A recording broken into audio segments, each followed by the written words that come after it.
Chris, tell us about the strategy you're observing that Bloomberg's trying to deploy against the president. Sure. So I see Bloomberg deploying actually a very interesting and creative social media strategy at that, which sort of came out of left field here. So one, he is using micro-influencers and he actually posted something on this site called Tribe, where for, around like $150 or something, you can get creative from different people and sort of bid around that creative to see which creative you like. And by creative, I mean copy or graphics that you will use within that social media campaign.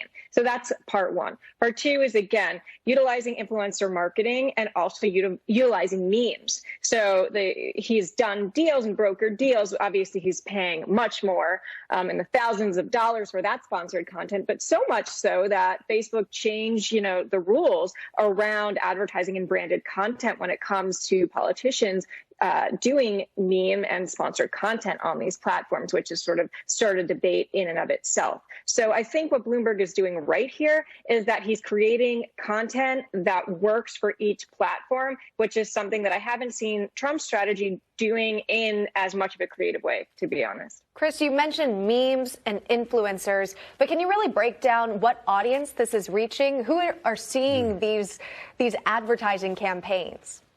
So there's some debate over this because, some people are saying, well, why is he spending so much money trying to reach millennials and people who can't necessarily vote in this election? And I think if you really break that down, some of what he's trying to do there is actually reach the parents of those millennials who obviously can vote. And so I think that is behind this creative strategy of why he is utilizing the tactics of Instagram. However, with Facebook, he is reaching the voters directly and spending millions and millions of dollars on that and quickly surpassing, even if it's possible, what other, politicians have spent on that platform.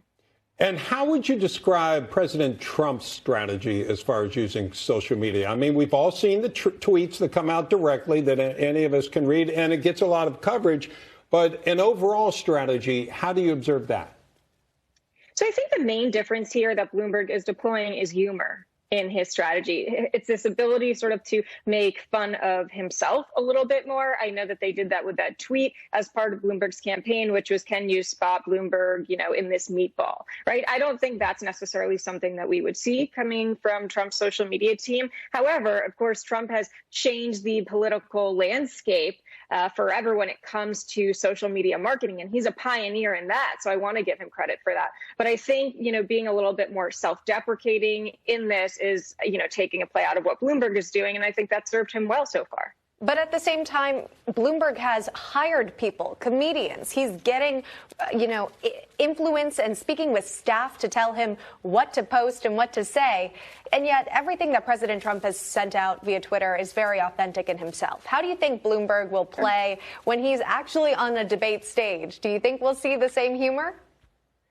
I don't think we'd see the same humor, no. So that's a good point. And I do think that there has to be a cohesive strategy between what you're putting out on social media with the team that you hire and those social media consultants. And of course, you directly and that brand authenticity of what your personal brand is when you are on a debate stage. So you don't want to see such a difference between those two different tactics. So, I agree that Trump has been putting out everything directly and he does have that authentic voice. But I think what's interesting is just that Bloomberg, again, has sort of come out of left field, but he has sort of upset the apple cart a little bit here, where some people are saying Bloomberg is trying to buy his way in here with expensive social media tactics. And again, who really controls these social media companies? Yeah.